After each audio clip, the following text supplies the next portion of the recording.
عشان اقول تيسير روضه بيرضعوا بيخلوا الارنبه بتاعتهم ترضع سبحان الله.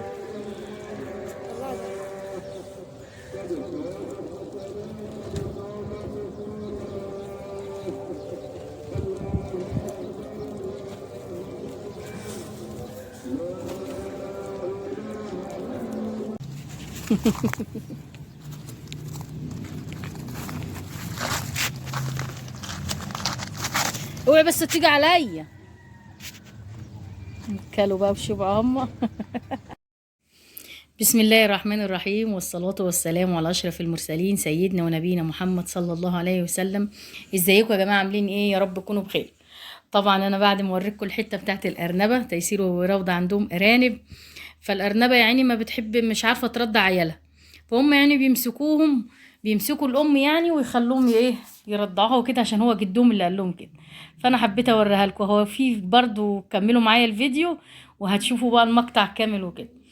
هنا بقى كنا عايزين نخبز، ما عندناش عيش، وقلنا نخبز شويه كده، فطلعت فوق على السطوح قلت لهم الجو بقى حلو، تعالوا نعجن فوق عشان بدل ما نشيل ونحط من تحت لفوق وكده، خلينا فوق ايه كل حاجه. طلعت بقى ايه، كنت نخله الدقيق وخدت الميه السخنه معايا في الحله وفي الجيرك اللي انتوا شايفينه دوا، وقلت بسم الله الرحمن الرحيم يا بركه لا اله الا الله، واستعذت من الشيطان الاول وابتديت اعمل. دول يا جماعه حوالي 12 كيلو دقيق، بس ده مش دقيق ابيض ولا مخلط، ده بلدي خالص، ده دقيق بلدي خالص بتاع التموين. انا جايبه الشكاره بتاعت الدقيق بتاعي يعني، وحصه العيش بتاعتي من التموين جايباها ايه دي. فالجو حر بصراحه، فانا قلت هعجن اخد اول شويه عشان العيش دي لما يتركن بيبوظ، قلت اخد شويه كده الاول دقيق بلدي اعملهم، عشان كده هو تلاقيهم غامق شويه، بس الحمد لله حلو يعني، نعمه ربنا كلها حلو. كنت عايزه اجيب بصراحه حبه دقيق ابيض عليهم، بس قلت لا خليني اعمل شويه كده حلوين، اقل الشكاره شويه، وبعد كده ابقى ازود ايه البلدي وكده. وده احسن حاجه يا جماعه، لانه يعتبر صحي، يديه الحبه الكامله دوت صحي، فهو انت هتلاقوه غامق شويه بس طالع عيش الله اكبر يعني عليه. فدوهت بقى الدقيق كده وحطيت الميه على الملح وتوهت الدقيق زي ما انتوا شايفين، وقلت بقى ادوب بالخميره عشان اكمل لت بالخميره وكده. صلوا على النبي يا جماعه، ووحدوا الله وقولوا لا اله الا الله محمد رسول الله. اللي وصل معانا لحد هنا يحط لنا اللايك عشان خاطر ايه ارنبة تيسير وراود، فتبخلوش علينا باللايك يا جماعه، اللايك بيرفع الفيديو.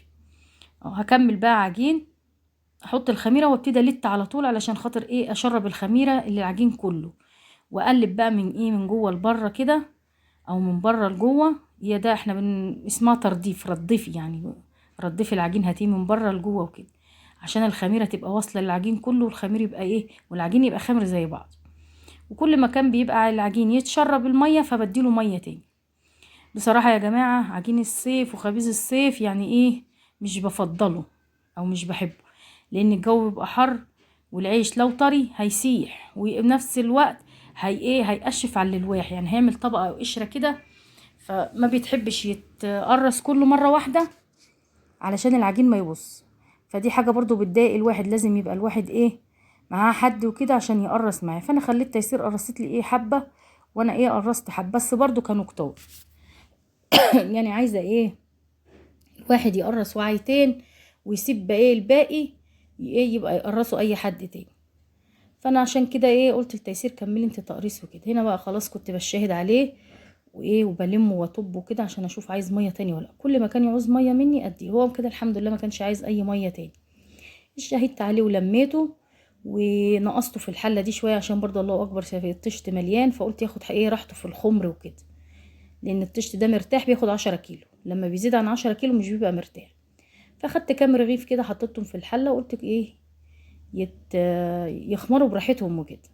صلوا على النبي يا جماعه ووحدوا الله وقولوا لا اله الا الله محمد رسول الله. انا كان في خبزه زي ديت بس كانت بعد العيد، بس بصراحه ربنا انا قلت بقى كل شويه هخبز وازهقكم مني، لا ما رضيتش اصور الخبزه اللي فاتت. دي تاني خبزه ليا بعد العيد يا جماعه.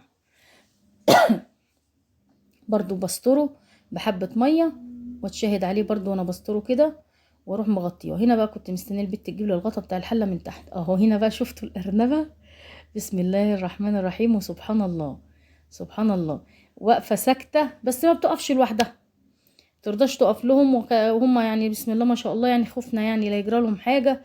وبصراحه ربنا تيسير بتزعل على حاجتها وكده. اه بسم الله ما شاء الله. بصوا عاملين ازاي، عمالين يشيلوهم ويرضعوهم، يخلوهم يرضعوا من امهم. يا بنتي سيبيها لهم، تقولك لا جدي اللي قايل لي اعملي لهم كده عشان هي مش راضيه تقف لهم وكده. لان هي بسم الله ما شاء الله لسه برضو كانت قايمه برضو في يعني دفعه قبل دي، الله اكبر كبروا وبقوا حلوين. فهي يعني كانت ايه زي ما اكون مرهقه مجهده مش عارفه بصراحه هي فيها ايه بالظبط. ربت بكم وكانوا حلوين، وكانت بترضعهم لوحدها. دول بقى مهمله فيهم، فجدهم قال لهم انتوا تمسكوها وتخلوهم هم يرضعوا منها كده عشان ايه، ما لا قدر الله لا يموتوا ولا حاجه. حتى فيهم كام واحد ضعيف كده، اللي فوق دوت اللي تيسير بتطلعه ده بايديها ضعيف خالص. وفي واحد تاني قلت لها خلاص اعملي زي ما جدك قالك كده. سبحان الله يا جماعه، سبحان الله. الام ام لو هي ايه يعني، سبحان الله. بصوا عاملين ازاي بيجروا. هنا بقى بسم الله ما شاء الله، هنا كانوا كلوا وشبعوا بقى وخلاص مش راضيين يرضعوا تاني. قلت لهم سيبوهم بقى براحتهم، هما كده خلاص شبعوا عايزين يلعبوا. لموهم يلا ودخلوهم جوه الايه العشه بتاعتهم، علشان ايه غلط عليهم. اهو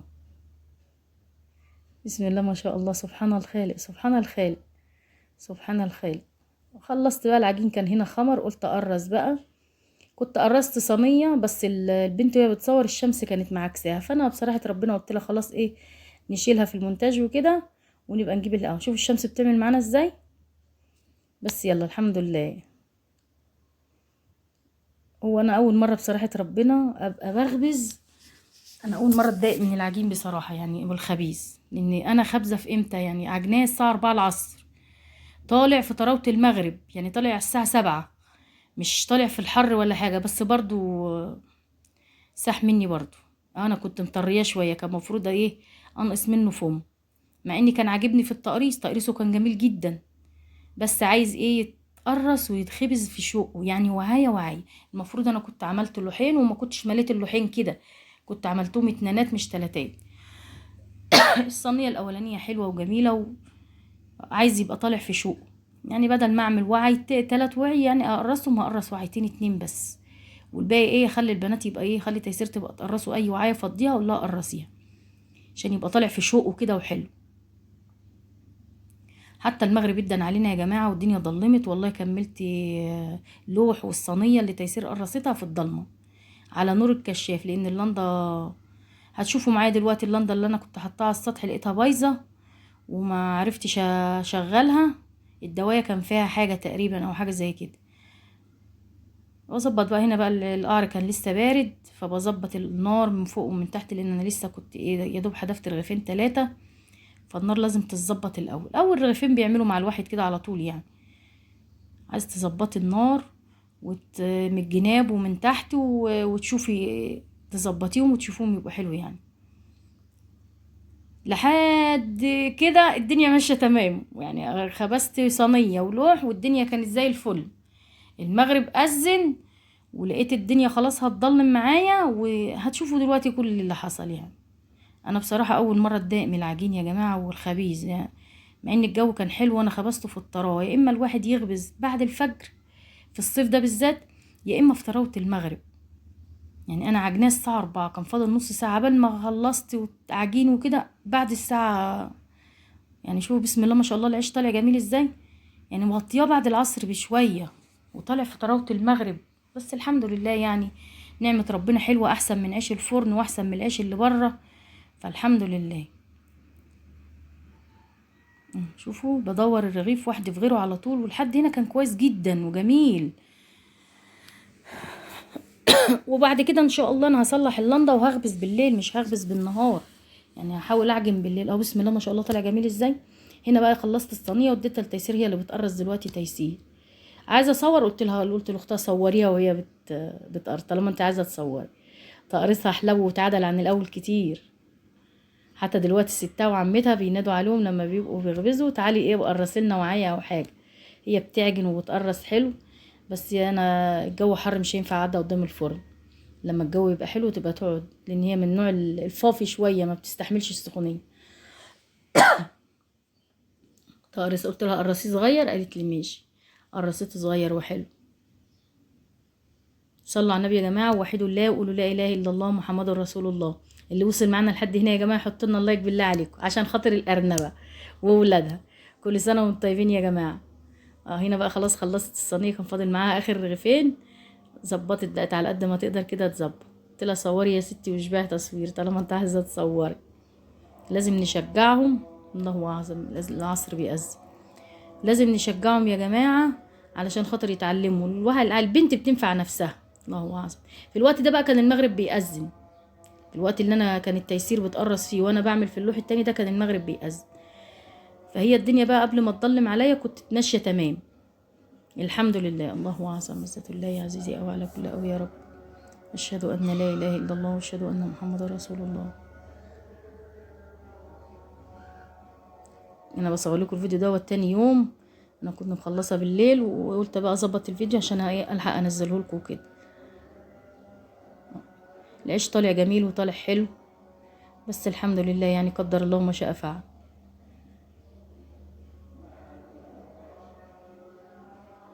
أشهد أن لا إله إلا الله وأشهد أن محمد رسول الله. صلوا على النبي يا جماعة ووحدوا الله وقولوا لا إله إلا الله محمد رسول الله. اللي وصل معانا لحد هنا يحط لنا اللايك ويشترك في القناة ويفعل زر الجرس عشان يوصل لكم مني كل جديد، ويدوس على الكل عشان يجيلك كل الإشعارات. اديت الملاية بقى لتيسير وقلت لها غطي بقى العجين بس استنى عليه شوية عشان ما يلزقش في الملاية. قلت لها استنى عليه شوية يتشمع كده من فوق ووشه ايه ينشف شوية. راح وكان حلو وكان جميل وكان حلو يعني، بس هو عايز ينقص فم شويه في الحر ده. مش عايز العجين في الحر مش عايز يبقى سايح يا جماعه ويبقى طري، بالذات لو الواحده لسه مبتدئه ولسه بتتعلم مش هتعرف تتعامل معاه. انا يلي بقالي سنين بخبز. بصوا سايح وبصوا لازق في بعضه ازاي. الرغيف كله رغيف واحد، لو انت مش هتعرفي تقطعيه هتتعبي. فانا هم يعني بقالي عمر وبخبز وبقيت متضايقه منه. بقيت قاعده وانا متضايقه لان التلزيق دوت بيضايق. عايز الرغيف يقعد يتظبط وايديكي تقعد تتعمل في العجين ولازم تقطعيه حاجات كده بتضايق بصراحه. بس الحمد لله يعني طالع عيش وزي الفل. قلته لان وحشه يا جماعه، ده احنا في نعمه الحمد لله غيرنا يعني. انا واحده من الناس ما اقدرش اقوم كل يوم الصبح اروح اقف على الفرن اجيب عيش. يعني انا لو ما جبتش الدقيق دوت هقف كل يوم اروح على الفرن اجيب عيش، ودي استحاله. او ابعت البنات يعني. الفرن دلوقتي زحمه لان العيش اللي بره غالي وكله بيجيب من عيش الفرن. اشوفه بيلزق في كل حته، لازق في اللوح ولازق في بعضه. فهو هنا بقى ابتدت المضايقه من ايه، من العجين وكده. اللوح الاخراني لقيته رغيف واحد، فلازم الواحد ياخد باله بقى بعد كده في العجين وما يطرهوش. انا قلت هيبقى في الطراوه وهيبقى حلو ومش هيبقى في الحر، لكن الفرن لما اشتغلت بقت برضو تطلع صهد. برغم ان الجو كان فيه نسمه هوا وحلو، بس كان بيطلع الفرن كان بيطلع صهد. وانا بغبق وانا يعني مقرصه قدام الفرن. فانا لو قرصت تحت البنات هتتعب من الشيل والحط، وانا هتعب معاهم من زيلي وقلب ابويا هيوجعني لما عبال ما الواحده العيله تنزل تجيب لي اللوحه او تجيب لي الصينيه من تحت. فانا بريح نفسي وبعمله جنبي عشان خاطر ايه تعب البنات وكده. بس الحمد لله قدر الله ما شاء فعل زي ما قلت لكم. كل حاجه هنا كانت زي الفل وحلوه، بس هو تلزيقه بقى في بعضه وان انا اقعد اسلك فيه، والجو بقى مش مساعدني. كل شويه اقعد اسلك في الرغيف يبقى الاقيه لازق في اللوح. طب يا جماعه لا، هبقى اوسع بعد كده وهخليه يابس شويه.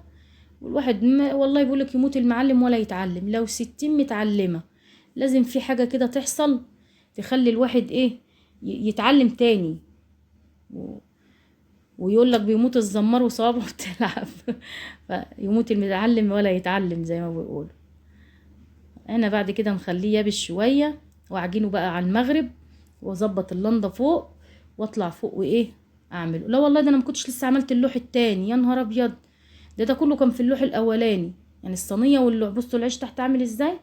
ده انا فكرت ان انا خلصت. ده انا مكمله لوح وصينيه بعد المغرب. بص كده كان لسه المغرب مأذن وصلاه المغرب شغاله، النور لسه حواليا اهو. ده في اللوح التاني. ده اللوح بقى دوكا بقى اللي تعبني حتى انا ما صورتش منه كتير. هتشوفوا دلوقتي البنات مصوريني في الضلمه على الكشاف بتاع بسم الله ما شاء الله، يعني بسم الله الرحمن الرحيم. هنا بقى ابتدت الدنيا تضلم شويه بشويه. كانوا بيصوروني على الكشاف بتاع التليفون، فعشان كده انا كنت متضايقه قوي. اللنده مش شغاله والعيش لازق في بعضه وكل حاجه كده، بس الحمد لله الحمد لله. ولقمه عيش احسن من اي حاجه تانية، الحمد لله. يتاكل، مفيش حاجه بتترمي. انا ما الحمد لله ما برميش اللقمه اللي قد كده اهوت، لايه؟ عشان حرام، لم النعمه تلمك زي ما بيقولوا. اديت اللوح للبنت بقى عشان تهوي العيش عليه وكده، وشغلت اللوح التاني. هنا بقى الدنيا كانت ضلمه، والبنت بتعمل ايه؟ الكشاف في عينك. قلت لها ما تجيبيش وشي، ما تجيبيش وشي خالص، وخليكي على ايدي، وبعدين صوري شويه ووقفي. هنا كنت لسه بادئه في اللوح التاني. السالك بيطلع معايا على طول وجميل، لكن اللي بيبقى لازق بيضايقني. انا وجعت دماغكم يا جماعه من الكلام اللي انا عماله اقوله ده، معلش. بس بجد انا اول مره اتضايق بصراحه وانا قاعده، يعني ابقى قاعده متضايقه وانا بخبز عيش. يمكن عشان الحر والصهد وكده، مش عارفه. صلوا على النبي يا جماعه، ووحدوا الله، وقولوا لا اله الا الله محمد رسول الله. اللي وصل معانا لحد هنا يا جماعه حط لنا اللايك عشان خاطر الضلمه اللي احنا فيها دي، ويقول لي احنا ايه خبستي في الضلمه ليه، عشان يوريني هو وصل معايا في الفيديو لحد فين. كل شويه اروح اقعد افرك ايدي من العجين، افرك ايدي من العجين، فكنت بتضايق بصراحه. يعني انا بقول لو واحده مثلا لسه بتتعلم دي كانت عملت، كانت سابته عجين وقامت.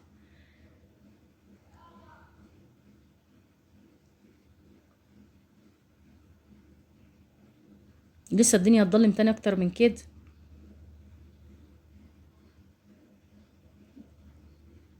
عماله اسلك فيه من هنا ومن هنا، اسلك فيه من هنا ومن هنا، بس الحمد لله والله احسن من لقمه الفرن.